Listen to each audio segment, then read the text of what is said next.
Prepárense a abordar porque aquí arranca La Paradita de las 12. 2 horas viajando por las noticias, los deportes, la política, la farándula, la cultura y todos los temas que ocupan la atención diaria de los dominicanos y del mundo. Con ustedes, La Paradita de las 12, un detergente para la mente. Acompáñennos. La paradita de las 12, qué buena esta paradita, la paradita de las 12, qué buena esta paradita.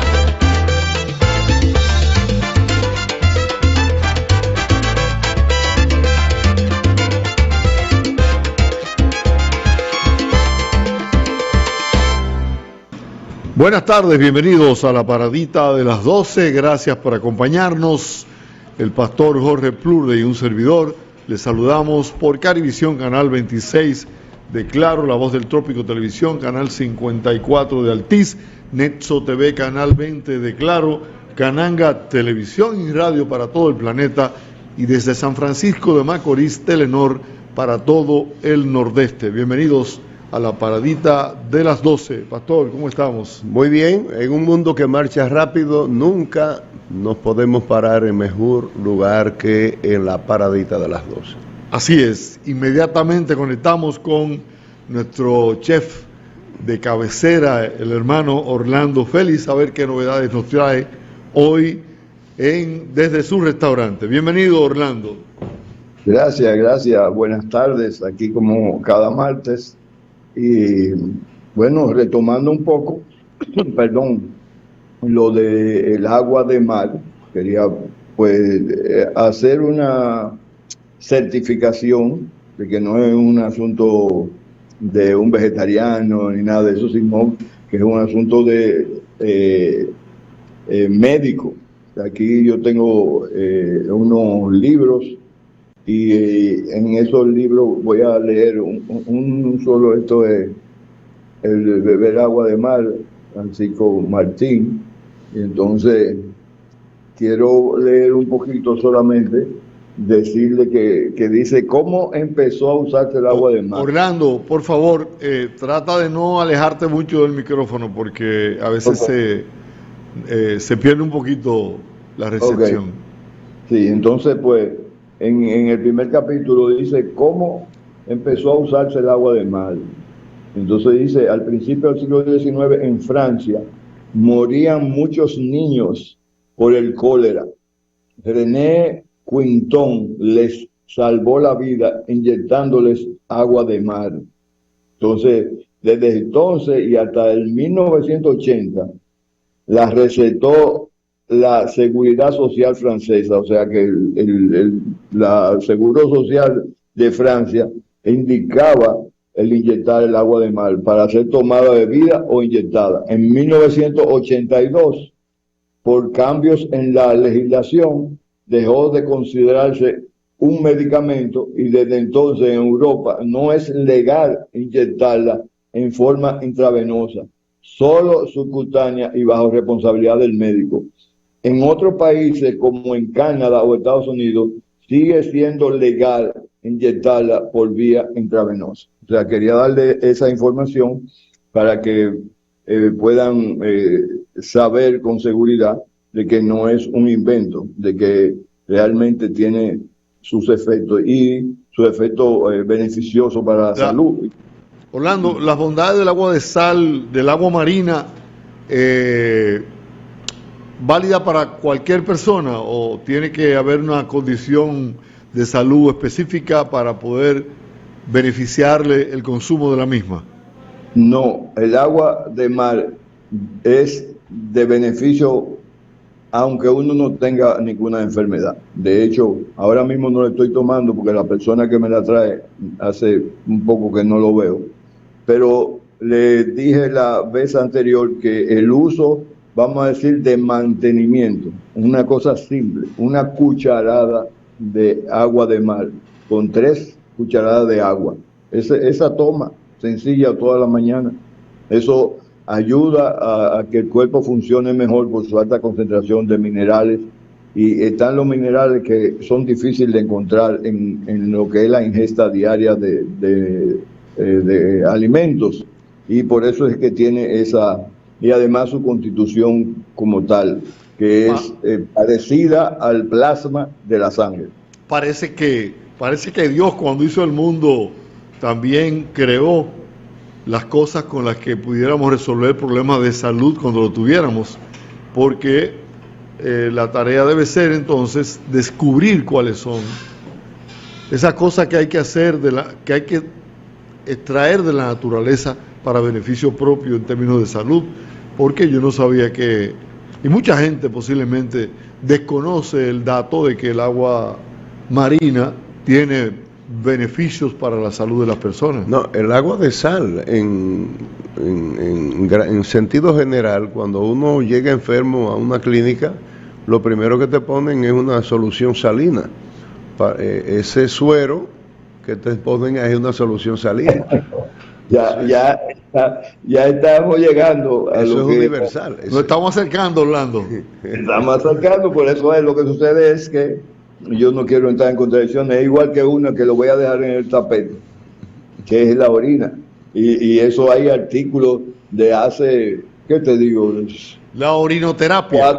400, 500 años. Y eso, hay un dominicano que escribió 3 libros y yo los tengo y la he hecho, la urinoterapia, orinoterapia. Entonces, ese señor escribió 3 libros y según yo tengo entendido, la FDA se le acercó y él tuvo que retirarlos porque eso se supone, eso lo vamos a dejar de ese tamaño, que es un desecho, pero la explicación que hay ahí no es así. Si tú comes mucha sal, la orina está salada. Si tú comes mucho azúcar, está dulce. Si poca agua, te pone amarilla. Si es suficiente agua, entonces es clarita y no tiene ningún tóxico.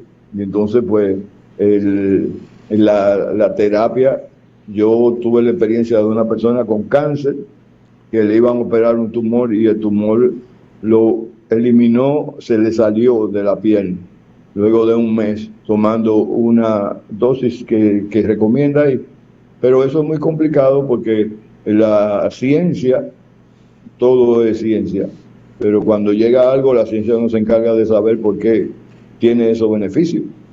Pero son muchas cosas que ya no se usan, pero que la usamos, lo que estamos en conocer todo ese tipo de terapias que se han utilizado. Fíjate lo que dice ahí, que los niños morían de cólera y inyectándole el agua de mar se salvaron todos los niños. Y luego que vino el 1982, no, eso no es una medicina. No, eso no se puede, pero si está salvando niños, ¿qué pasa? Pero bueno, ese no es el tema. El tema es que sí funciona, que está avalada por médicos, que es legal en Canadá y en Estados Unidos inyectar sal de mar, y en Europa, bajo el riesgo de los médicos, se puede inyectar subcutáneo. Entonces, sí, yo sé de los beneficios, tiene dosis para cada caso, para cada condición de salud, o sea, que se toma una cantidad varias veces al día, o sea, tiene una dosis que se usan. Entonces, pues, ya el pastor dijo ahí algo muy simple que vamos encontrando. Tú llegas, por ejemplo, aquí ahora mismo yo estoy recibiendo terapia de ozonoterapia intravenosa, y es con un suero salino que se ozonifica el suero salino, y entonces yo cada miércoles o viernes me pongo mis 250 cc de ozono intravenoso en un suero salino, y ese suero salino. Entonces, me pregunta un amigo televidente que si ese principio de consumo de cosas saladas no contradice aquel que plantea el bajo consumo de sal en la dieta alimenticia. Lo que sucede es que hay que diferenciar en lo que es utilizar la sal marina y utilizar el sodio que venden como sal. La sal que venden, la sal que no es marina, es cloruro de sodio, no tiene más nada. Y por eso es que, por ejemplo, yo tengo esa situación que cuando como fuera, por lo que sea, entonces comienzo mucha agua, porque cocinan con sal común, y eso lo único que hace es retener líquido, por lo tanto subir la presión. No es lo mismo que consumir sal marina, que tiene todos los minerales que se necesitan para que el cuerpo lo utilice para su beneficio. Entonces, por ejemplo, nosotros aquí, dentro de las cosas, por eso yo le digo a la gente, no venga, que aquí nosotros estamos bien, porque es que el concepto de la nutrición, si uno no la entiende, entonces uno siempre está en probabilidades de enfermarse. ¿Qué significa eso? Por ejemplo, aquí nosotros cocinamos con sal marina y cocinamos con el mejor aceite de oliva que hay en el mercado. Entonces, esos son cosas que contradicen, por ejemplo, el uso del consumo de aceite, entonces te sube el colesterol. Bueno, depende del aceite que tú consumas, depende de la cantidad y además de todo es personalizado. Lo de la sal, que es una persona que tiene una condición de hipertensión muy agravada, que está tomando algún medicamento que junto con si tú consumes sal, no importa que sea marina, hace retención de líquido y puede subir la presión, entonces es personalizado. Ahora, el que no tiene ninguna condición, lo correcto es consumir la sal marina, y de tal manera que se usa para condiciones de salud. De hecho, está entre los 5 alimentos blancos que son nocivos a la salud. La sal es uno de ellos. Pero diferencialo. Perdón. Pero diferencialo. La sal común, no la sal marina, ni la sal de mina, porque las dos tienen muchos nutrientes y todos necesitamos la sal, que sin sodio no hay un equilibrio a nivel de los riñones. Entonces, ahí es que está. El asunto es la cantidad. Nosotros necesitamos una cantidad, 5 gramos al día. Eso es lo que uno debería utilizar. Entonces, por ahí viene toda esa discusión. Son 2.500 miligramos que uno necesita al día, o sea, 2.5 gramos. Entonces, depende de la condición de las personas. Y eso es que hay que personalizar la alimentación en todo. Es como los aceites. Los aceites buenos, para decir un nombre, se necesitan en el porcentaje de lo que es la cantidad diaria de carbohidratos, proteínas y grasas. Pero esa grasa tiene que ser grasas buenas, no saturadas. Entonces, dependiendo de cada condición, por ejemplo, el cuadro general es que uno debe usar 50% de carbohidrato complejo. Carbohidrato complejo significa las frutas, el brócoli, el coliflor, la zanahoria, la tallota, el arroz integral, el pan integral. Entonces, ahí están carbohidratos complejos, los víveres. Y entonces, de eso un 50%, un 25 o un 30% de proteína, le hace carne, habichuela, la combinación de vegetales que te da una proteína, y a un 5 a un 15% de grasas buenas, de grasas no saturadas, y todo el mundo le tiene miedo. Por ejemplo, yo consumo diario 2 cucharadas de aceite de linaza, 2 de coco y 3 de aceite de oliva, porque eso lo necesita el cuerpo. Ahora, lo que no necesita el cuerpo es una fritura, un pollo guisado con toda esa grasa y chuparse esa grasa, porque esa grasa es dañina. Igual pasa con la sal. Si usted consume y usted usa sal que venden en los establecimientos, que no es marina, usted lo que está consumiendo es sodio, que es lo que tiene la parte de salada. Pero la sal marina tiene todos los minerales, entonces es personalizado siempre. Entonces, por eso es que hay de que está dentro de los alimentos, dentro de las cosas blancas que hacen daño, la leche, el azúcar, la sal, la harina blanca, etcétera. Pero tú estás hablando de sal común, no estás hablando de sal marina. Orlando, Félix de Sena, tú tienes tanta razón en esto, que yo busco sal en algunas minas de Montecristi. Tengo un amigo que tiene una salina allá, y de vez en cuando me hacía envío de una que otra piedra de sal que yo le pedía. Él era exagerado porque me mandaba un saco. Sí, no, ellos son exagerados todos. Entonces, pero lo interesante de eso que tú acabas de decir es que si tú una carne, que no es el caso tuyo, en el caso mío, tú la salas con la sal marina y tú le pones abundancia, sucede que la carne no la asimila toda, la bota. No te queda salada. Sin embargo, si tú usas sal de mesa, esa sal que venden normal, refina, tú salas la carne.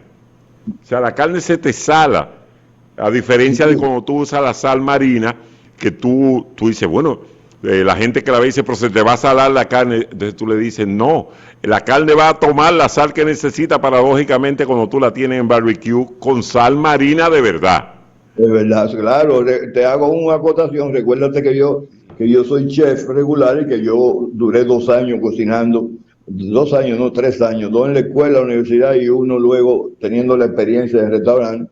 Y lo que se hace es que uno pone la carne en sal, en una salmuela, y después tú la cocinas y eso es increíblemente delicioso y fabuloso. Entonces, es un asunto de ver un poquito más lejos de que uno hablar por hablar. En eso, sí, perdón. Hoy la FDA en Estados Unidos cambió los parámetros sobre alimentos saludables y no. Hicieron una publicación de una lista de alimentos que antes estaban incluidos, lo excluyeron. Por ejemplo, excluyeron todo pan blanco, lo excluyeron de la lista de alimentos saludables. Claro. Excluyeron el conflé, que es en Estados Unidos. Tú dirás, bueno, la FDA acaba de poner que el conflé no es saludable. Incluyeron como alimentos saludables que antes no estaban por la gran cantidad de grasa que contenían, como el aguacate y el salmón, que paradójicamente no estaban en la lista de la FDA. Lo incluyeron diciéndole que ese tipo de grasa no es que es saludable, pero que el organismo la necesita. También el guineo, que siempre los dietistas, la gente que hacía dieta, decía, no puede comer guineo de noche, no puede. Dijeron, no, sí, así mismo el guineo maduro. Dijeron, no, al contrario. O sea, el organismo lo procesa muy bien esto. No importa la hora, lo procesa.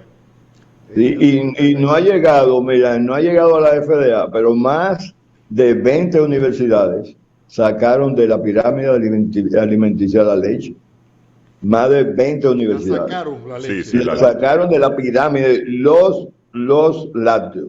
Le hace leche, queso, mantequilla y esas cosas. Porque es una cosa de, por ejemplo, el que no está involucrado en eso, es como yo oigo a Félix y siempre lo veo por la mañana. Y yo digo la diferencia del cielo a la tierra.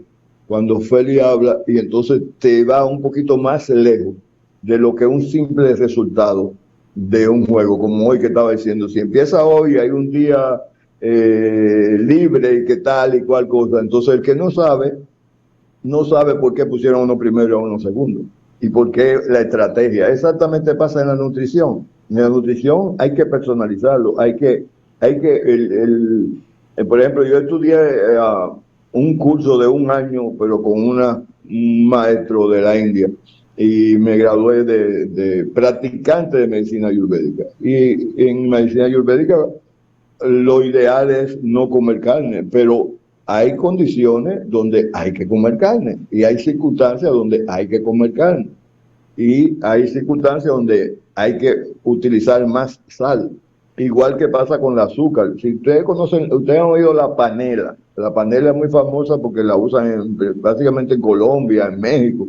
Y ese azúcar, al que no tiene problema de diabetes, tú consumas ese y es beneficioso, porque la panela es un grado antes de ¿cómo se llama?, de refinarla, y entonces en esa condición, es una pena que no tengo aquí al lado, porque esa es la que yo consumo, claro. Entonces, eso tiene todos los minerales. Entonces, cuando tú lo consumes en una proporción adecuada, porque yo tengo 72 años y yo no corro 20 kilómetros y yo no levanto pesas y yo no entreno. Entonces, la necesidad mía es más reducida, pero es importante, porque lo que pasa es que tiene nutrientes. Ahora, cuando tú te extralimitas, entonces ya hace daño, porque ya tiene unos aportes de sustancias que tu cuerpo no la puede manejar y te ocasiona pues un rebote de azúcar alta, un rebote de orinar mucho, etcétera, etcétera, porque cada uno, recuérdense que las azúcares lo que hacen es detonar que tú orines mucho y la sal es retener el líquido. Por eso cuando uno consume mucho dulce, entonces uno hace mucho pipí. Y cuando tú consumes mucha sal, o con la sal común, porque no pasa con la sal marina, es por la presencia de minerales que son difíciles de encontrarlos en la ingesta de los alimentos diarios. Orlando, hay un neologismo que un mago del marketing en República Dominicana, que no sé su nombre, ha ideado, denominando a un tipo de chicharrón light. Lo que pasa es que eso... ¿Qué sí. te merece, qué criterio te merece este nuevo término? No, lo que sucede es que yo me fui a buscar, porque yo soy muy curioso, ¿verdad?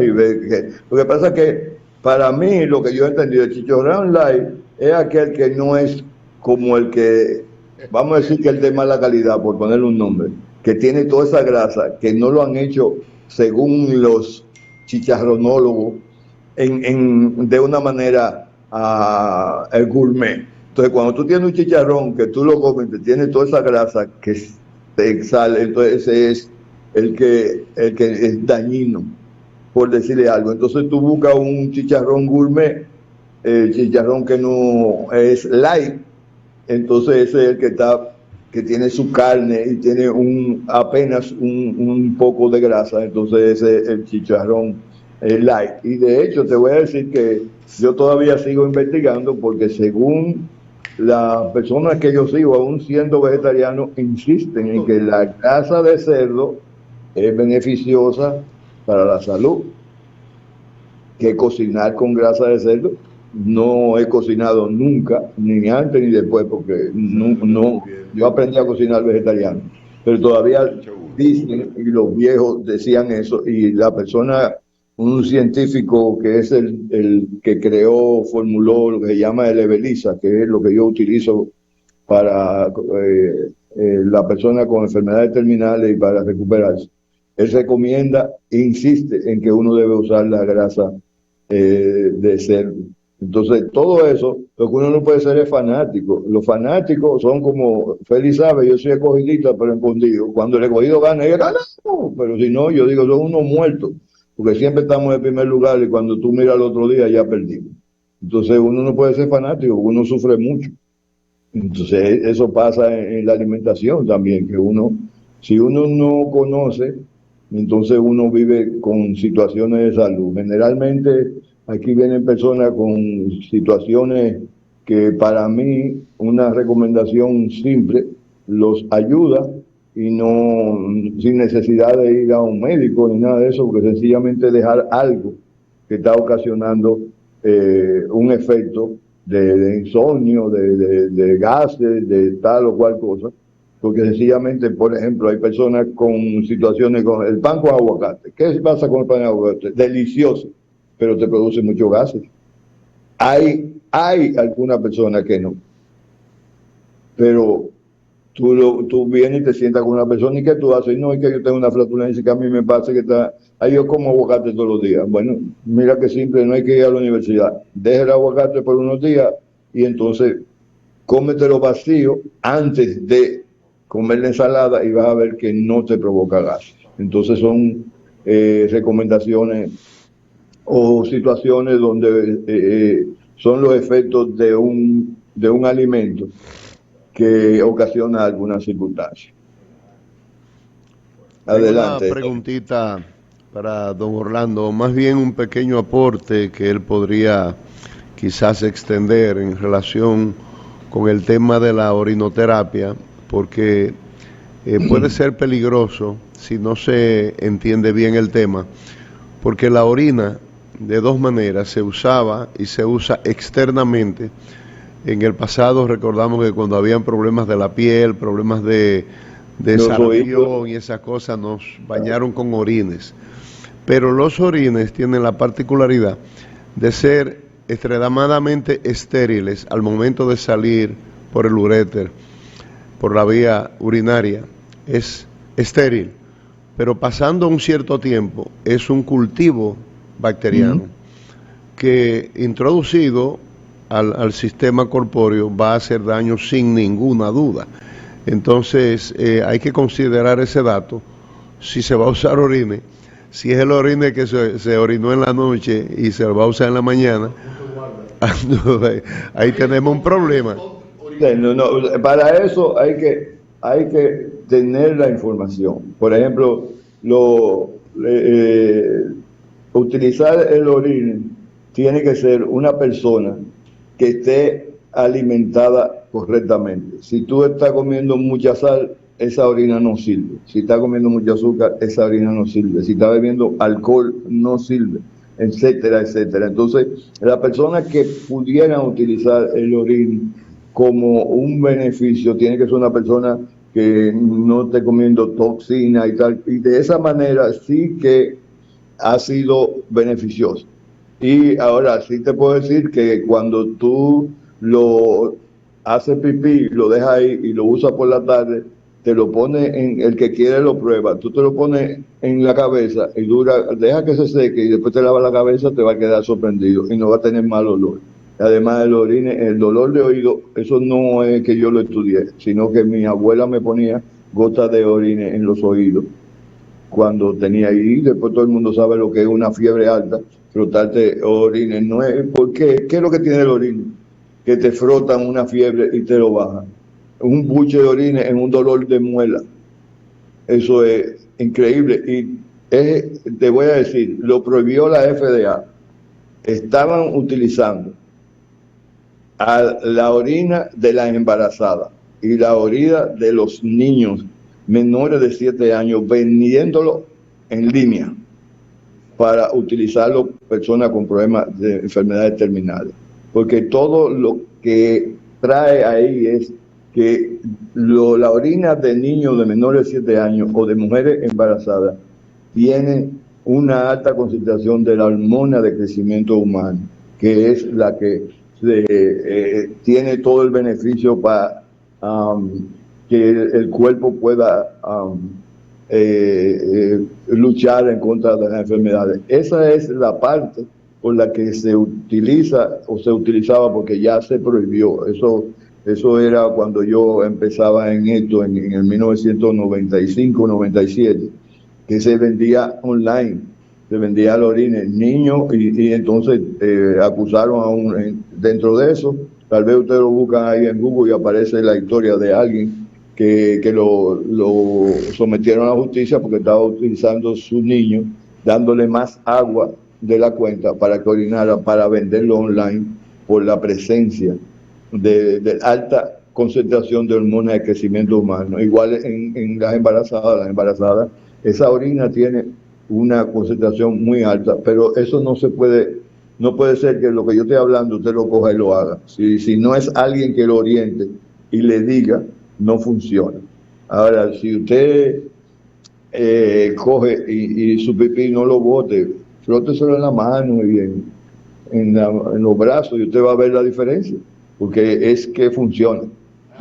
Ahora, para tomarlo, eso tiene que ser alguien que sepa, que le pueda dar la orientación, porque hay para eso dosis de cómo usarlo, pero eso no debe ser de uso de una chabacanería a lo loco, porque así no funciona.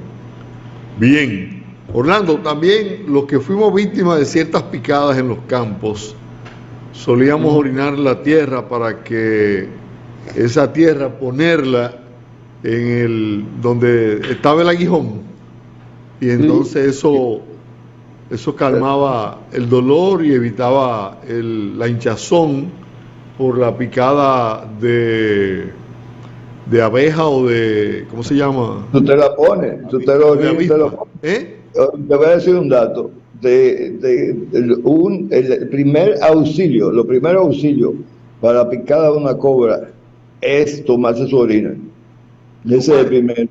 Tomarse, te digo, te pica y tú puedes lograr orinar y beberte. Ese es el primer antídoto de una mordida de una serpiente venenosa. Eso no lo digo yo, eso ustedes lo pueden buscar en lo que no. Estamos hablando de un primer auxilio. Si usted tiene otro primer auxilio que son más efectivos, bien, entonces usted lo hace. Orlando, ¿qué tenemos hoy ya finalmente para recomendárselo a los que nos siguen? Que sepan que en tu restaurante hay un menú formidable que pueden aprovechar para comer en abundancia y saludablemente. Sí, aquí hoy tenemos como siempre la ensalada orgánica de lechuga romana, repollo orgánico, repollo morado orgánico, zanahoria orgánica, todo, tomate, con el aderezo, arréglalo todo, de tomate, verdurita, cebolla, sal marina y aceite de oliva. Tenemos el arroz basmati, hoy con repollo chino y puerro. Tenemos las habichuelas negras guisadas con tomillo y el tofu en escabeche con una salsa tailandesa que está hecho a base de mantequilla de maní con coco. Se le pone jengibre, miel, limón y salsa soya. Y eso es lo que le da ese toque delicioso al tofu cuando lo servimos. Ahí están todos los nutrientes que se necesitan en un almuerzo fuerte para que el cuerpo pueda funcionar de la mejor manera, que haya un complemento nutricional en su alimentación. Así muy bien, gracias Orlando. El próximo martes, Dios mediante, volveremos a reencontrarnos aquí contigo para seguir formulando recetas saludables. Gracias por acompañarnos.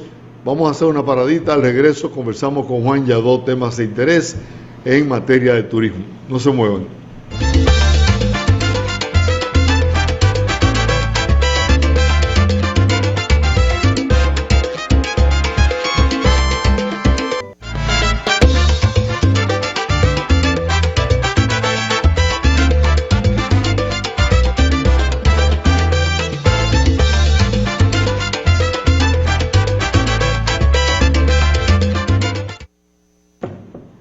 Bien, aquí está Juan Yadó. La semana pasada, el jueves, precisamente en la Biblioteca Nacional, puso en circulación el tomo 2 de su libro Retos del Sector Turístico Dominicano. Está con nosotros, vamos a hablar sobre ese tema y sobre otros temas relacionados con el turismo en nuestro país. Bienvenido, Juan, como siempre, un placer tenerte aquí y conversar contigo sobre este tema que dominas con tanta maestría. Muchas gracias. Para mí siempre es un placer estar con ustedes. Efectivamente, el jueves pasado yo puse a circular un libro de casi 800 páginas que compendia todos mis artículos sobre turismo durante los últimos 10 años. Yo he estado escribiendo semanalmente un artículo y la gran mayoría de ellos ha sido sobre el tema del sector turístico. El libro contiene 201 artículos, de los cuales 80 de ellos fueron publicados en Diario Libre y 97 en Acento y el resto en otros periódicos como el Listín, el Nuevo Diario, etc. Y ese libro lo recoge. Yo recibí una sugerencia de un distinguido intelectual dominicano que me dijo que tenía que hacer el esfuerzo, puesto que ya yo lo había hecho 10 años antes, recogiendo los artículos, en lo que yo ahora le llamo el tomo 1 de este compendio. Este sería el tomo 2. Lo bueno del libro es que da una panorámica de todas las problemáticas que se fueron confrontando durante la última década. Porque los artículos que yo escribía o escribo no son artículos, no son reportajes, no son artículos de cantarle loas a las diversas bellezas y atractivos del país, sino que son artículos analíticos, son más bien pequeños ensayos tratando un tema y en consecuencia no llegan a ser una historia porque no utilizan la metodología de los historiadores, no es historiografía, pero sí el interesado puede enterarse a través de los diferentes temas tratados de cuál fue el devenir sectorial, y en consecuencia podría calificarse de una especie de historia del sector turístico durante los últimos 10 años. Hay muchos temas interesantes en eso, y de hecho he visto el mismo periódico Acento haciendo crónicas sobre la puesta en circulación y en otros medios. Pero hay un tema, Juan, que no está, tú no lo tratas en el libro, supongo, porque fue un tema que la semana pasada nos chocó a la sociedad dominicana, que fue el accidente que ocurrió en la carretera Bávaro-Macao. Y fue ese accidente de tránsito, y sobre todo ver la reacción en el día de ayer de los sindicatos independientes que agrupan algunas compañías de transporte en Punta Cana, que amenazaron con entregar todas sus unidades y sus licencias en caso de que no fuera puesto en libertad inmediatamente el chofer responsable de la tragedia de la semana pasada. O sea, tienen tanta fuerza, mueven tanto, que pueden ser capaces, ellos se sienten con la fuerza de entender que sin ellos no se puede hacer ese turismo en la zona. Déjame comenzar diciendo que ese es un accidente muy, muy lamentable. Sí. De acuerdo a los reportes de prensa de hoy, murieron 4 turistas extranjeros. Afortunadamente ya casi todos los que estaban ingresados en clínicas y hospitales han sido dados de altas. Pero ese es un episodio que no quisiéramos que se repitiera nunca. Eso no significa que en otros países no hayan accidentes y episodios similares. De hecho, estaba leyendo ayer que hubo un accidente en Egipto que mató a 2 turistas.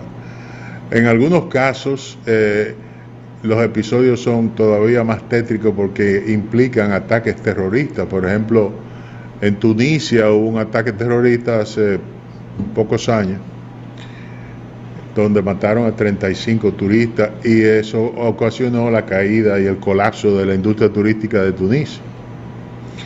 En Egipto hubo, por ejemplo, un sabotaje de un avión que se cayó en la bahía de Sharm el Sheikh, y eso mató más de 250 turistas.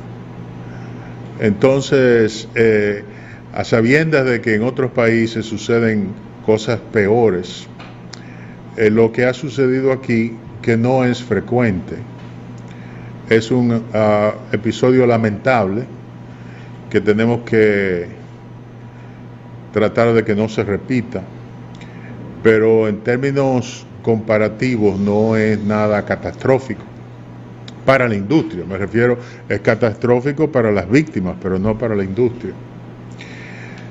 La actitud de los choferes que demandan que el chofer responsable sea puesto en libertad, a mí me parece muy insensata e inaceptable. los reportes de prensa dan cuenta de que el individuo andaba drogado. Y si eso es así, esa es una suprema irresponsabilidad que debe ser castigada por la justicia. Es decir, yo no veo si es verdad ese reporte de prensa de que él andaba drogado. Nosotros tenemos que cuidarnos mucho con este tipo de cosas, porque tenemos una industria que es sumamente frágil.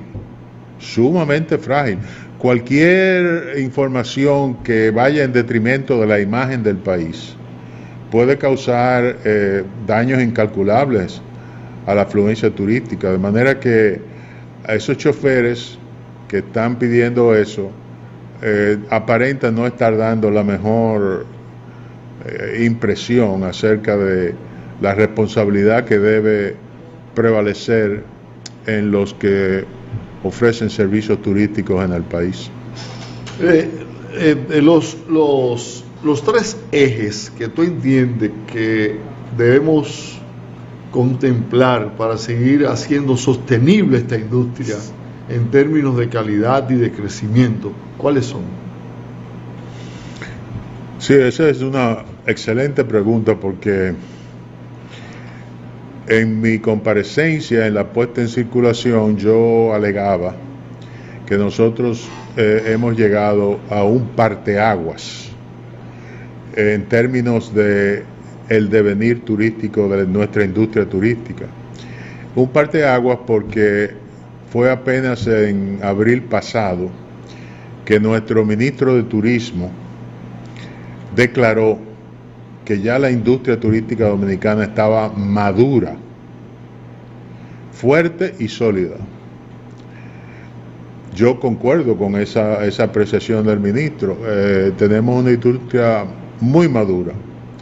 Eso tiene una serie de repercusiones en términos de la política pública, una de las cuales puede ser que ya no se justifica mantenerle un entramado de incentivos fiscales a la industria, porque los incentivos fiscales se conciben para industrias nacientes y ya la nuestra en este caso no es naciente para nada, de manera que eso tiene toda una serie de repercusiones.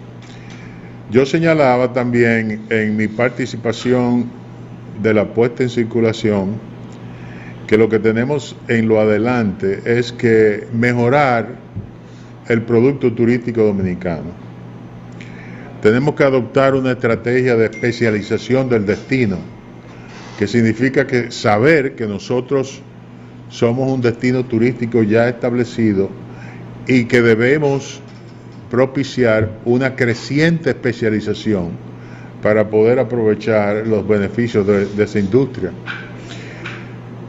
¿Qué hacer en este aspecto? Bueno, yo creo que hay en el sector un convencimiento, un consenso de que hay que mejorar el producto turístico en tres ejes fundamentales. El primero es la diversificación del producto, el segundo la calidad de los servicios y el tercero la sostenibilidad. Entonces, dentro de cada una de esos ejes hay que hacer y desarrollar una serie de políticas y acciones, intervenciones estatales para mejorar nuestro producto. Cuando yo hablo de producto turístico, ese es un concepto que se maneja mucho en la literatura turística, pero producto es todo lo que ofrece el país: el aire, la carretera, la gente, las playas, todo. Y hay una serie de rasgos de ese producto que deben mejorarse para satisfacer más o mejor a los visitantes extranjeros. Con diversificación del producto, ¿qué queremos decir? Esa es una queja muy recurrente entre los turoperadores internacionales. Nosotros tenemos un posicionamiento como un destino tropical donde lo que prevalece es la playa y el clima. Y eso es el imán que atrae las visitas de los extranjeros. Pero los turoperadores, que son los que mueven a los turistas y los traen al país, piensan que debemos diversificar ese producto, que el producto no se base solamente en playa y clima y amabilidad de la gente, sino que tenemos que desarrollar otros atractivos. Para dar un ejemplo, por ejemplo, y este es un ejemplo que yo lo doy porque sacude la atención de mucha gente al considerarlo descabellado, pero yo pienso que nosotros podríamos tener en el Pico Duarte, que es la elevación más alta de toda la región del Caribe insular, porque Venezuela y Colombia tienen otras montañas más altas. Pero en el Caribe insular el Pico Duarte es la elevación más alta, con más de 3.000 metros, 3.075 metros de altura. Y ahí, inicialmente yo pensaba que se podía tal vez desarrollar una actividad de esquí de nieve durante los 4 meses del año. Pero yo me puse a averiguar, contacté a Polar Europe, que es la empresa de fabricación de nieve artificial más grande de Europa. Y como ustedes saben, el esquí de nieve en Europa es algo muy común durante el invierno. Y ellos me dijeron que con la descripción que yo le di del sitio, que la estación de esquí de nieve podría funcionar el año entero, no solamente los 4 meses del invierno, el año entero. Contacté a una empresa austríaca que es la mayor fabricante de teleféricos del mundo, la Doppelmayr, y le pregunté si podría haber un teleférico hacia el Pico Duarte, y me dijeron que por supuesto que sí. Es decir, ellos han construido, hay uno en Sierra Nevada, en Venezuela, y el teleférico de La Paz en Bolivia, que ellos lo construyeron, y me dijeron que sí, que esos son perfectamente posibles. Ellos piensan que hay que hacer un estudio de factibilidad para ver cuál de los accesos. El pico tiene 3 accesos, uno de Mata Grande, otro de La Ciénega y el otro de Constanza, y a ver cuál de los 3 accesos era el más apropiado para hacer el teleférico. Yo contacté a un eminente ecologista nuestro para ver cuál sería su reacción acerca de la creación de un teleférico para el Pico Duarte, y él me dijo que no había ningún problema con eso. A lo que los ecologistas se opondrían sería que se haga una carretera, pero no un teleférico. Un paréntesis, estos son valores agregados para elevar la calidad del producto turístico. No, para diversificar el producto. Okay. Diversificar. Sí, ese es un ejemplo. Ese ejemplo que pone Juan es que ¿qué tú haces cuando tú sacas a alguien de un hotel? O sea, tú vienes a un todo incluido, te metiste en Bávaro, pero si tú sales de ahí, ¿qué tú vas a hacer? No, y para traer gente que no solamente busca esto. Claro, pero independientemente de lo que, por ejemplo, tú estás, ¿qué tú haces además de estar ahí adentro? Bueno, eso es lo que dicen los turoperadores, que tenemos que crear otros atractivos para que la gente pueda complementar su estadía en el hotel con visitas a diferentes atractivos del país. Podríamos mencionar otras opciones que el país tiene, pero ese de la estación de esquí de nieve en el Pico Duarte ejemplifica la necesidad de crear más atractivos, y la ejemplifica muy bien. Una pregunta sobre la diversificación, porque aunque no tengo el número, porque no es mi área, acerca de qué por ciento del turismo que viene a la República Dominicana se le adjudica a playas. No tengo ese número. Obviamente es grande, porque solamente pensar que el aeropuerto de esa zona mueve más que la suma de los otros aeropuertos ya nos dice que es altamente muy diferente y mucho más grande la presencia de turistas en esa zona que en el resto del país. Pero pensando en muchos otros países que presentan como atractivo otras cosas, por ejemplo, cuando la mayoría de la gente de esta parte del mundo va a Francia, piensa en París, no piensa en playa. La gente que va, por ejemplo, a Israel y esa zona de por ahí, especialmente los cristianos, y no cristianos, van a ver esos sitios históricos. Y si viajan a Egipto, lo van a relacionar con la parte histórica de Israel. Nosotros tenemos, en ese sentido, un atractivo, o varios atractivos, de los cuales usted menciona uno en su comentario de la introducción del libro. Uno de ellos es la oferta de dos naciones que se pueden visitar, un 2x1, que obviamente, como usted dice, la condición actual de Haití no lo permite, pero para una gente que la gente con los países es como si se hiciera rayitas en la calle del revólver. Dice, yo he visitado 40 naciones, y cuando puede visitar por 1 o 2 le va mucho mejor. Pero por ejemplo nosotros tenemos la parte histórica, que México y otros países, por ejemplo Guatemala, Perú, explotan muchísimo esa parte histórica, que es fundamental para nuestras Américas, porque aquí nosotros tenemos muchas de las cosas que fueron primeras en esta parte del mundo. Pensando justamente en ese dinero que se invierte en la publicidad, que digamos a ese sector que opera en las playas, yo pienso que el gobierno no tiene que aportarle. Sin embargo, a ese objeto país que tiene, entre otras cosas, todo eso que hemos mencionado y que es un atractivo y que podemos traer gente que se interese en conocer, por ejemplo, la primera calle de América, la Catedral Primada, la universidad nuestra y una serie de cosas que a otro tipo de pensamiento les gusta conocer.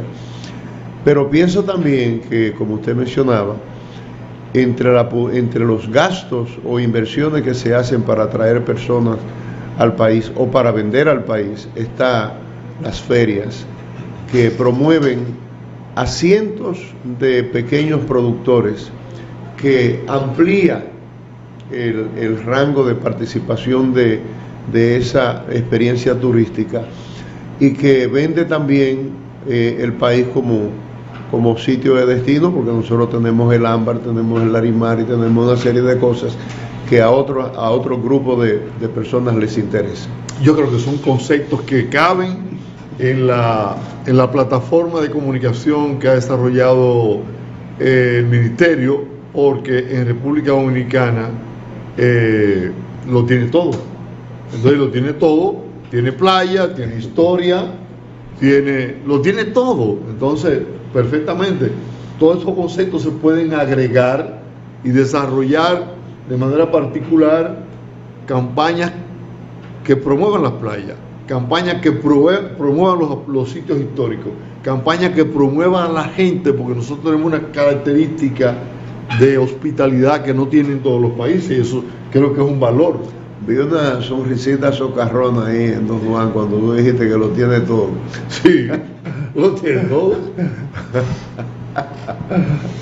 Mira, eso es relativo, porque gente amable hay en todas partes. Playa hay en todas partes. Bueno, en muchos países. Yo pienso que nosotros exageramos, pero es un estribillo mercadológico con el cual yo no voy a disentir, de que tenemos todo. Pero a veces creemos que si tenemos una ciudad colonial, eso va a generar un inmenso flujo de visitantes, y eso no es así. Nosotros tenemos una ciudad colonial, por ejemplo, para contestar tu inquietud, que ciertamente es el segundo más importante atractivo del país, después de las playas y el clima. pero no genera visitas. Es decir, tú no puedes esperar que alguien de Múnich venga a ver solamente la ciudad colonial. Eso tal vez viene 3 gatos al año, qué sé yo. Gente de las universidades que se dedican a estudiar la historia del Caribe. Puede que vengan pequeños grupos, pero no una masiva afluencia que venga exclusivamente porque existe una cosa que se llama ciudad colonial. No, ni hablar. Lo que pensé fue en que a una cosa se le sume la otra, porque como decía don Félix, no es lo mismo. Por ejemplo, a mí nadie me lleva a un hotel a pasarme 3 días, nadie, a ningún precio. Pero si tú vas a otro país y en eso está un tour por varias ciudades y a ver tales lugares históricos, ese es un plus excelente para la venta de un boleto a ese país. Sí, pero eso es lo que quisiéramos, que la gente salga del todo incluido, porque el problema es que el modelo de negocio que prevalece en nuestra industria es el de todo incluido. ¿Qué significa eso? Que la gente compra un paquete de bienes y servicios para consumo en el hotel. Ahí está incluido las comidas, las bebidas, la entretención, tienen un programa de actividades y está todo prepago. Cuando el turista llega aquí ya ha pagado su paquete, entonces él no quiere salir del hotel porque si sale del hotel a visitar atractivos, pierde dinero porque pierde la comida, por ejemplo. Por ejemplo, en el 2019 a la ciudad colonial la visitaron más de 700,000 extranjeros. Pero no son extranjeros que vinieron por la ciudad colonial, son extranjeros que vinieron a Bávaro y a Punta Cana y usan el recurso de la excursión diaria de un día, vienen por 5 horas y luego se regresan a su hotel a consumir la cena. Dentro de esa excursión está incluido un almuerzo, que ellos almuerzan en la ciudad colonial. De manera que desafortunadamente y afortunadamente tenemos el modelo todo incluido, el modelo de negocio todo incluido, que es el que prevalece, y eso obstaculiza en cierta medida el que los turistas salgan de los hoteles. Afortunadamente tenemos ese modelo, porque ese es el modelo turístico que le ha dado el éxito a la industria turística de nuestro país. Y puede permanecer. Yo lo digo porque yo escuché en una ocasión a Fran Elías decir que ellos iban a apostar a otro modelo ya, que ya el modelo todo incluido entendía que había agotado, sus piernas ya se habían acabado y que necesitábamos otro modelo para desarrollar y llegar a otro nivel de turista. Eso decía él. Sí, muy buena observación. Bueno, lo que ha estado pasando es que el modelo todo incluido ha ido evolucionando. Por ejemplo, ya hay paquetes de todo incluido que son de lujo y ofrecen las bebidas más caras, ofrecen las habitaciones más lujosas. Ha ido evolucionando. No es el mismo modelo de los años 80, por ejemplo, cuando se inició su despegue en el país, que se inició en Puerto Plata con el Hotel Jactar Village. Hay una tendencia actual en el mercado turístico internacional a que la gente quiera tener experiencias auténticas. ¿Y qué significa eso de experiencias auténticas? Bueno, cuando tú estás en un resort, es poco lo que es auténtico, en el sentido de que te han preparado todo, es como una burbuja, todo es positivo, todo es de última generación, todo es cómodo, etcétera. Salir de ahí, sin embargo, es lo que la gente está queriendo hacer. A medida que los que viajan se han ido sofisticando. Por ejemplo, nosotros en los años 90 recibíamos 500,000 de visitantes alemanes al año. Pero ya en el 2019, en la prepandemia, los alemanes eran apenas 200.000. Los alemanes son la gente que más viajan en el mundo. El 65%, digo en tiempos normales, de la población alemana sale del territorio alemán por lo menos una vez al año. Y en consecuencia son gente muy experimentada. Han estado en muchos destinos. Cuando nosotros abrimos, pues este era una meca para los alemanes, pero ya ha ido disminuyendo el interés del mercado alemán en República Dominicana.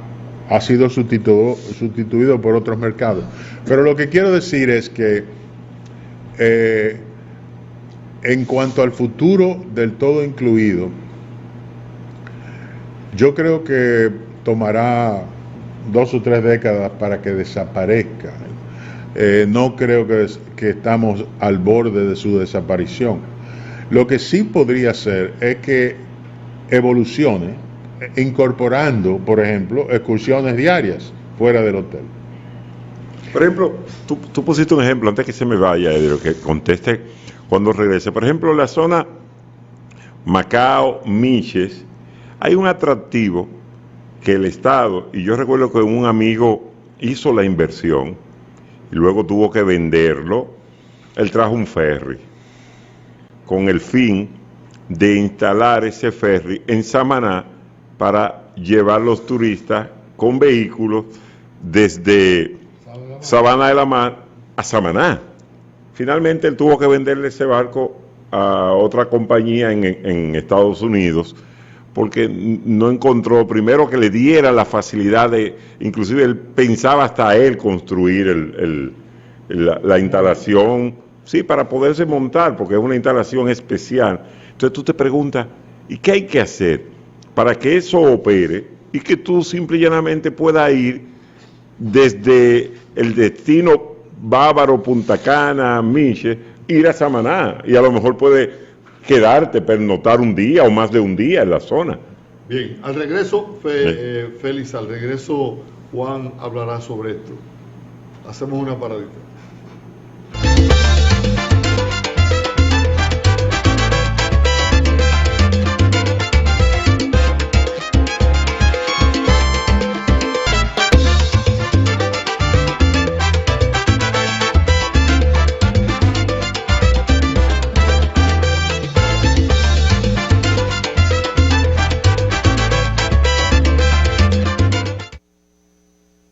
No es profesional. Bueno, aquí estamos de regreso. Óigame, yo los invito a que se lean en el periódico Listín Diario el artículo de hoy de Lois Malcolm, un artículo sobre el tema haitiano. Sí, al borde de la guerra civil. Es un tema interesante que él lo trata y el enfoque que le da, que es lo más importante. Yo vi el titular, no lo leí. Y al mismo tiempo, léanse en Diario Libre lo de Aníbal de Castro. Violencia también es de género femenino en Haití. Sí. Una narración espeluznante que cuenta la historia de unas muchachas que viven el horror en carne propia de las bandas. Léanlo. Es una cosa sumamente conmovedora, muy conmovedora. Es que lo que tiene que estar pasando en esa nación, sin leyes, en el grado más alto del salvajismo. Imagínense ustedes, una muchachita, una niña, alrededor de estos hombres, sin ningún control, seguro bajo los efectos de todo ellos, porque de seguro que lo que manejan esas pandillas, esas bandas, tienen que suplirlo de todo, desde dinero hasta todo, a esos individuos en el grado máximo de salvajismo que pueden operar. Dice Aníbal que Haití comparte el deshonor de uno de los países con más violencias femeninas. Nunca sabrán los nombres de los millares de mujeres destruidas, desaparecidas en esta vasta tumba a cielo abierto que es Haití. Oye, Léanlo, está en el Diario Libre. Diario Libre, en el digital Diario Libre. Una de las cosas penosas de esto tiene que ver con que cuando tú matas a una persona en un desierto o en un bosque, en una selva, a 50 kilómetros del punto, digamos, civilizado más cercano, o de población más cercana, casi es comprensible. Pero cuando esto está ocurriendo a los ojos de toda la comunidad internacional, y a esto no se le desea poner detente, eso no habla mal de Haití, eso ni hablar, eso es un problema de la humanidad, es un problema que delata y denuncia la calidad de humanidad, la calidad del hombre que vive. Hay una declaración que hace un escritor que dice que las generaciones van a ser juzgadas de acuerdo como cómo han tratado a sus semejantes. Y hay que decir que aquí hay que acusar a un país como los Estados Unidos, que es el país que se ha determinado a ser el policía del mundo por otras razones. Sí. Pero por esta no. Sí. Cuando es para tú poner orden, para tú enderezar cosas, ahí no me meto, ¿verdad? Pero cuando hay una amenaza de intereses económicos, de intereses, digamos, estratégicos, ahí sí me meto. Así no se puede. Eso es lo que dice mucha gente. Una doble cara. Si hubiese aparecido un mineralito Sí. en Haití, inmediatamente estuvieran intervenidos y tuvieran ellos operando ese país. Sí. Pero como lo que hay es seres humanos en las condiciones en que están, enfermos, sin educar, de todo, porque hay que decir que Estados Unidos, cuando hizo la intervención militar aquí en el 16, intervino Haití al mismo tiempo, pero lo hizo con un plan. Fíjese que a República Dominicana Estados Unidos trajo el sistema de medida de tierra Torrent, pero no fue para hacernos un favor, era para adquirir tierra a bajo costo en ese momento, y decidió desmontar el este entero porque era la zona más llana del país, porque no fue de casualidad. O sea, ¿qué hizo? Si ustedes se fijan, desde que ustedes llegan y cruzan San Pedro de Macorís, desde San Pedro hasta Punta Cana, no hay una sola loma, Eder. Por eso es una zona donde... No hay. Entonces, ¿qué hicieron los americanos? Desmontaron todo eso para crear los ingenios. Y por eso que es una zona donde abunda el terrateniente, más terrateniente que otra cosa. Pero ¿por qué ellos hicieron eso en esa época? Entonces se preocuparon, entonces tenemos los ingenios ya en República Dominicana, pero buscamos la mano de obra en Haití. O sea, ellos comenzaron a traer mano de obra haitiana a República Dominicana inmediatamente con la intervención, a cortar caña. Ellos traían los administradores puertorriqueños, porque ya en Puerto Rico operaban, de hecho el nombre del Central Romana era ese, luego se cambió a Central Romana Puerto Rico Sugar Company, que fue con la que ellos constituyeron el Central Romana, y así fueron creando esa situación, pero nunca se preocuparon con que el haitiano fuera otra cosa más que mano de obra. Y así lo fueron formando, y nadie en un momento pensó en esa nación, nunca, desde sus gobernantes. Entonces crecieron, se formaron, se dejaron de preocupar todo por esa nación, y ahí está la situación que tenemos ahora mismo. Yo no sé si la manera salvaje como se expresan en la calle los haitianos, y como atropellan a sus mismas gentes, es fruto del abandono, es fruto de la ignorancia, es fruto de qué cosa, pero son cosas diabólicas. La manera como se dirimen la diferencia allá. Y cómo esas bandas que uno sabe qué origen tienen, esas bandas combaten en la calle, ¿de qué manera tan despiadada se expresa ese pleito? Pero mira de qué forma quien esté dirigiendo eso en Haití, porque hay una mano que mueve la cuna, como decimos, se preocupó en buscarle armas y darle armas a ellos.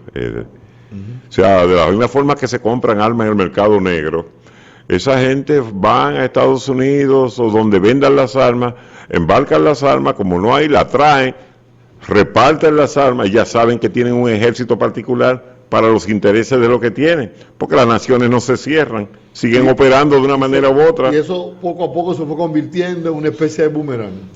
Siempre va a ocurrir eso. Ahora, la mayoría de las naciones, por no decir todas, tienen esa capa social que es para ese tipo de servicio. En la antigüedad se conocían los esclavos que iban a servir de una forma. Estaba otro tipo de servidor que no se le llamaba esclavo, se le llamaba criado, que era una persona más cercana a la familia, servía en la casa, pero no a título de esclavitud. El concepto bíblico que llega sobre este tema, el apóstol Pablo, cuando habla acerca de la esclavitud y de otros temas, dice: como llegaste al evangelio, quédate así. Si llegaste siendo esclavo, quédate esclavo, pero si puedes hacerte libre, procúralo más, porque digamos que a libertad nos ha llamado el Señor. Y la idea de tener esclavos o tener una mano de obra disponible para las cosas que el nivel que una persona ha alcanzado ya detesta hacer, resulta muy conveniente, porque los haitianos que una porción de la República Dominicana y los nacionales de otras naciones que desean que los inmigrantes se vayan, de otra manera los piden y los reclaman, porque se prueba que ya se ha generado una necesidad. Eso es una realidad. Es como la adicción a la droga. Entre las cosas que le costó a naciones, como por ejemplo en España, durante la pandemia, a la gente adicta había que suplirle, como en lugar de alimentos se lo suplía su porción de drogas. Entonces hay esa necesidad de tener ese disponible ahí, y ese disponible se tiene con características, no dejando que tú subas, aplastándote hacia abajo, empujándote todo lo posible para que tú siempre estés dispuesto a ese servicio. Fíjate la crisis que ha causado en algunas de nuestras naciones, incluyendo esta, con el asunto de las fábricas de zona franca. Las fábricas de zona franca se llevaron la mayoría de las mujeres de servicio y las casas quedaron con las manos levantadas, o sea, tú no encuentras una mujer de servicio, al punto de que ya se ha llegado a que tenemos una legislación a favor de ellas, ¿verdad? Lo cual es buenísimo, pero vemos ahí la realidad de cómo tú puedes promover a una persona y debemos apuntar hacia ello, pero eso te va a quitar otro beneficio por el cual tú apuestas. En las naciones, por ejemplo, Angela Merkel decía que ella y su esposo nunca tenían una persona de servicio, ellos hacían sus tareas, sí. Pero nosotros no queremos salir de eso, porque tú quieres que una gente te trape el piso. Pero claro, lo que pasa es, pastor, que todo es un proceso. O sea, cuando el presidente Balaguer, a finales de la década de los 60 y los 70, comenzaron a eliminar el carbón en las casas, la gente se oponía, porque yo recuerdo cuando muchacho, en los 70, que en mi casa había una carbonera. Cuando digo carbonera, había un lugar en la casa donde se guardaba el carbón, y había estufa, pero todo el mundo prefería la comida en el carbón todavía, pero eso tomó un tiempo eliminar de la compra diaria el carbón, la lata de carbón, pero ellos no lo han podido hacer, porque allá no ha habido el sistema de que haya que haya las compañías que suplan el gas, los cilindros, las estufas. Aquí hubo una política en un momento hasta de suplir las estufas. Sí. Sí, sí. Y yo recuerdo que decía gente, se quema la comida muy rápido. Yo recuerdo todo ese tipo de crecimiento de la década de los 70. Pero en Haití nada de eso ha pasado. Nada de eso. Es una nación que lo han dejado, como decimos, como no tienen ya nada que ofrecer. Porque uno oye hablar, no que hay una mina. Si hubiese habido una mina en Haití, hace rato que ya hubiese sido una intervención y estuvieran operándola. Cada vez que me dice alguien, no, que en Haití hay, si en Haití hubiese minerales, hubiese cualquier cosa que le importara a Estados Unidos, hace rato que esos problemas no existieran. De verdad no existieran. Las redes sociales se activaron en la semana pasada por las declaraciones hechas por el historiador Roberto Casar en relación a que intelectuales haitianos acusan a los dominicanos y responsabilizan de su desgracia a los dominicanos. Parece que es una confesión que él ha tenido en entrevista con intelectuales haitianos, que al parecer nos atribuyen la responsabilidad de sus males. Roberto Casar dijo que él tuvo ese intercambio con intelectuales haitianos cuando él era parte del Partido Comunista. Y dice que le tocó la oportunidad de compartir y sentirlo, sí, lo que ellos decían en ese momento. Si tú hasta el nombre de uno de esos intelectuales. Bueno, una de las cosas que ocurre digamos en los territorios es que la parte este generalmente es más fértil que la parte oeste. Y a nosotros nos tocó la parte este. Yo pensaba que era el norte y el sur. Bueno, aquí, en el caso, por ejemplo, de Israel, el norte es el fértil, el sur es el desértico. Pero, por ejemplo, si tú vas en los Estados Unidos, la parte oeste, pues es mucho más árida que la parte este. Así pasa aquí en la República Dominicana. A nosotros nos ha tocado. Pero a la suma de eso, porque yo he estado en Haití y yo he visto, por ejemplo, he caminado viendo ríos mucho más fuertes, grandes, con un caudal mayor que los que nosotros vemos desde aquí hasta Haití. La mayoría de los ríos, después que tú cruzaste la Isabela, aquí, la mayoría de los ríos ya a partir de ahí es el lecho con piedra. Tú ves a Nizao y sigue por ahí. No, queda la cuenca. Ahí queda la cuenca. Y entonces uno se pregunta, toda esa aridez que tú la descubres cuando tú haces un vuelo en un avión pequeño, que generalmente lo hace a baja altura, tú puedes ir durmiendo y tú despiertas y tú dices cruzamos Haití. Sí, pero también hay que saber, pastor, que en el 65 la capa boscosa de ellos era superior a la de nosotros. La boscosa. Sí, la boscosa de ellos. Pero lo que pasa es que aquí, en una decisión, se sacaron los aserraderos de Valle Nuevo y de los lugares. Y se le puso el nombre a los parques nacionales de los que hacían eso. Sí, se le puso el nombre. Los parques nacionales de los que tenían eso. Era a cambio de eso. Sí, a cambio de eso, pero fue con mucha protesta. Mira, si a nosotros nos dejaran libres, tuviéramos Valle Nuevo lleno de viviendas. Como empezaron en un momento. Bueno, quedan 2 o 3, pero... Ahí está Loma Miranda, que la queremos depredar. Claro que si nos dejan. Pero usted ahora mismo, usted pasa en un vuelo, así mismo, y usted llega a Bonao, y lo que usted ve, esa loma bonita que usted ve de un lado de la carretera, no es la que hay del otro lado. Cuando usted tiene la oportunidad de volar del otro lado de esa loma que parece una pared, lo que hay al otro lado, lo que Falcon Bridge ha hecho. Y no es necesario volar hasta por tierra. ¿no? Sí, o sea, lo que Falcon Bridge ha hecho del otro lado, usted dice, pero si llevaron la loma, nada más dejaron lo que uno ve de un lado. Sí, pero Falcon Bridge ha hecho un trabajo muy fuerte en lo que en minería se llama reclamación.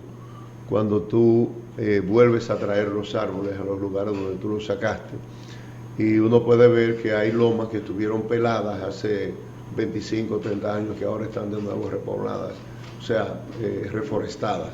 Y eso es sumamente importante, ese elemento de responsabilidad en la explotación de la tierra para fines mineros, porque tú te vas a llevar la capa vegetal y te vas a llevar todo lo que hay arriba, pero tiene la responsabilidad de volver a ponerlo. Los árboles en Haití desaparecieron porque para cocer los alimentos era necesario hacerlo con leña. Y poco a poco eso fue creando una práctica muy común. Cuando acabaron allá, entonces están cruzando de este lado a acabar con muchas... Pero mira, eso es tan así, que aquí yo recibí una gente que compraba carbón. Y yo le digo, mira, yo tengo a alguien que tiene carbón de acá. Se dice, no, a mí no me interesa ese carbón se quema muy rápido. Yo quiero el carbón del otro, del carbón de bosque seco, que es más sólido, que dura más, que es el otro. Sí. Para que ustedes vean, todo es... Pero déjeme darle un dato, hablando del tema de Haití, y que no siempre se avisora viendo así de lejos, porque tenemos generaciones tras generaciones haciendo lo mismo. Y el hecho de que estas generaciones no se han podido de alguna forma desembarazar de ese problema, tiene que ver con una cadena de entrenamiento que los niños van a recibir de manera forzada, porque el niño, por ejemplo, nosotros vemos los niños haitianos aquí, tirados a la calle, como hombrecitos, buscándosela a cualquier hora, mandados por los papás a buscarse el dinero, haciendo lo que haya que hacer. Yo leía recientemente acerca de los niños soldados que se hicieron pelear en África, y que en el pasado también otros grandes ejércitos utilizaron. Y como escudo en algunos casos. Sí, como escudo, pero digamos que en África a los 10 años los enseñaban a utilizar armamentos. Y esos niños de 11, 12, 13 años, ya se habla de ellos como viejitos en un cartuchito pequeño. Ya tenían el ceño fruncido, tenían señales en el rostro, vejez prematura, de amargura, de ese efecto de haber matado y ver matar a un niño como ellos cercano, esa crisis que genera el estar cerca de la muerte. Cuando salen de ahí, no son niños, son un fenómeno que, digamos, entre los norteamericanos que se preparan para todo, tienen sus esquemas para traer a esa gente de nuevo. Y como vimos en la crisis de los que volvieron de Vietnam, los que volvieron de Vietnam fueron gente, eran desechos humanos, muchos de ellos. Un desecho, gente que tú sonaba el dedo y brincaban, ¿entiendes? De noche despertaban con pesadillas terribles. Ese fenómeno que se ve en las calles de Haití, cuando tú ves esa mezcla de mujeres, niños, una mujer con un niño cargado por aquí, el otro arrastrándolo por el otro lado, y viviendo exactamente el mismo trauma nacional, ¿cómo tú lo desenganchas por el hecho de que haya cogido más años de ese estilo de vida que no sea mostrarse especializado en eso que él ha mamado desde prácticamente el vientre materno? Entonces, las esperanzas de esa nación y la desesperanza que nosotros podíamos esperar en nuestras naciones con un objetivo que hay en el mundo de convertir a nuestros niños o llevar a nuestros niños a experiencias de adultos en una edad demasiado temprana, en donde se está apostando a que nuestros niños puedan decidir. Por ejemplo, en Estados Unidos, un muchacho de menos de 18 años no puede comprar ni cigarrillos ni bebida, pero se puede fácilmente exponer a un aborto sin el permiso del papá y hacerse una cirugía para cambiarse de género. No, y puede ir a la guerra. También. También puede ir a la guerra. Y con 16 años puede comprar un arma de fuego. Sí, exacto. Pero no puede comprar una cerveza. No puede comprar una cerveza. Y mucho menos tomársela en la calle. Claro, entonces todo este fenómeno arreglado de doble valía y de falta de integridad es lo que está amenazando nuestro mundo. Cuando tú hablas, cuando tú escuchas, por ejemplo, las declaraciones de un Putin que niega a pie juntillas por meses que no va a haber una invasión a Ucrania, y terminamos con una invasión a Ucrania, tú te das cuenta que vivimos en un mundo de hipocresía, ¿verdad? Y eso no nos da buen aliento ni una buena... Putin que se ha garantizado por no quedarse dado. No se queda dado. No, él no se queda dado, pero él dio adelante. Sí, claro. Él dio adelante, ¿verdad? Claro. Y de lo que está hablando es de seguir dando adelante. Bueno, termino yo, digamos, mi parte aquí, dejando una palabra importante que tiene el Señor para el tema que hablamos. Dice el Señor, dejen que los niños vengan a mí. Dice, porque de ellos es el reino de los cielos. Y cuando uno piensa en niños y piensa en reino de los cielos, se puede equivocar si cuando piensa en niños piensa en edad. Si piensa en reino de los cielos, piensa en alguna dimensión diferente de lo que nosotros vivimos desde aquí hasta nuestra eternidad.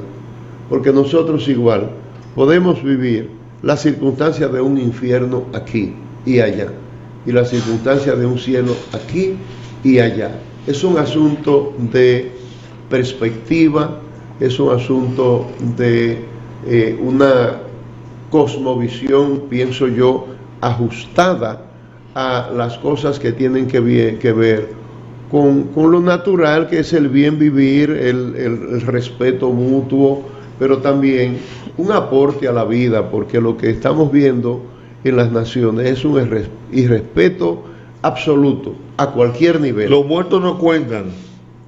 Exacto, desde los fetos hasta los ancianos, y desde la actividad individual hasta la actividad corporativa de un gobierno que decide acabar con un segmento de la población o con toda una nación. Es decir, no hay absolutamente respeto a la vida en la época en que nosotros vivimos. Hay que retomar eso. Bueno, mañana regresamos. Gracias, Pastor, por acompañarnos. Mañana, Dios mediante, a partir del mediodía, regresamos y reeditamos un programa similar. Les dejamos con Narciso y Saconda, Tiro al Blanco, no se lo pierdan. La paradita